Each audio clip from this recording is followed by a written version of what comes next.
The sixth most common question asked by the non-Muslim regarding Islam is, if a man can marry more than one woman, then why can't women in Islam marry more than one man? If polygyny is allowed in Islam, why is polyandry not allowed?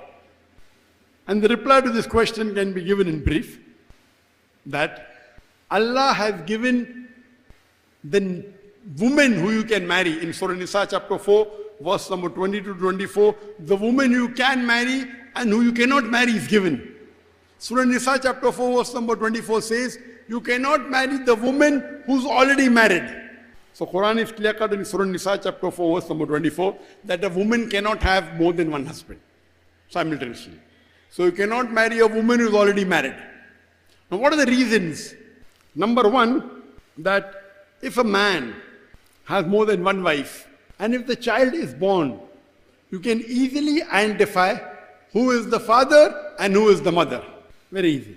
But if a woman has more than one husband, you can identify who is the mother, but you will not come to know who is the father. So if you go to school to give admission, you may have to give two fathers' names or three fathers' names.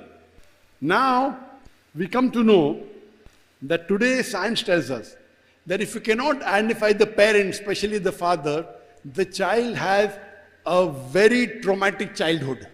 If you know who the mother is, if you don't know who the father is, and especially the children of prostitutes, you know the children have a traumatic childhood.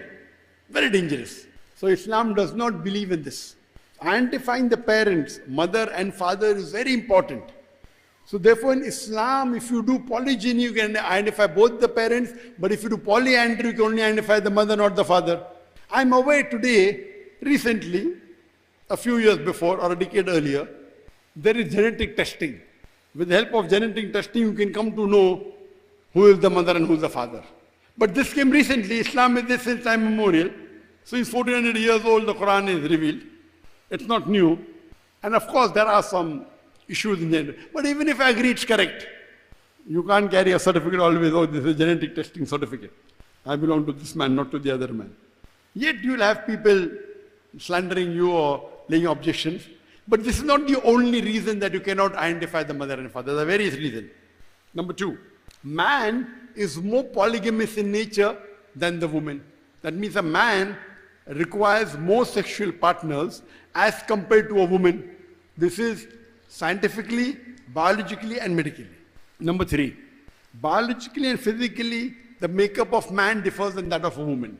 For a man, it is possible for him to do the role of multiple husbands if he is involved in polygyny. If a man has more than one wife, he can very well do the role of multiple husbands easily. But if a woman has more than one husband, because of a menstrual cycle, because of the estrogen level being released, it's extremely difficult for her to do the role of multiple wives. And that's the reason in Islam, a man has been told that when the woman undergoes menstrual cycle, you have to be kind and soft to her.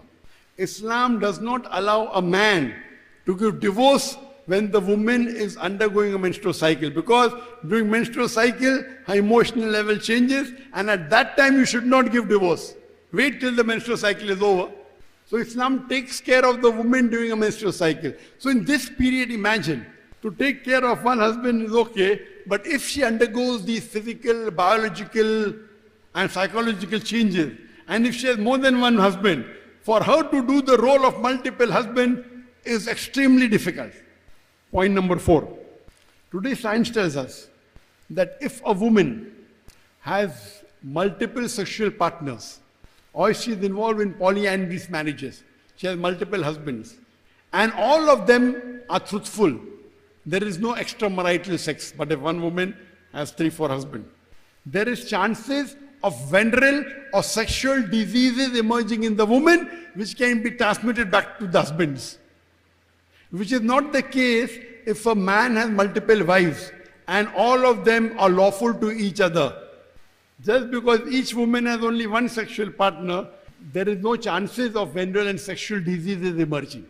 So that's the reason in Islam, Polygyny is allowed where a man can have more wives, where even if he has multiple wives, there'll be no venereal disease, there'll be no sexual disease.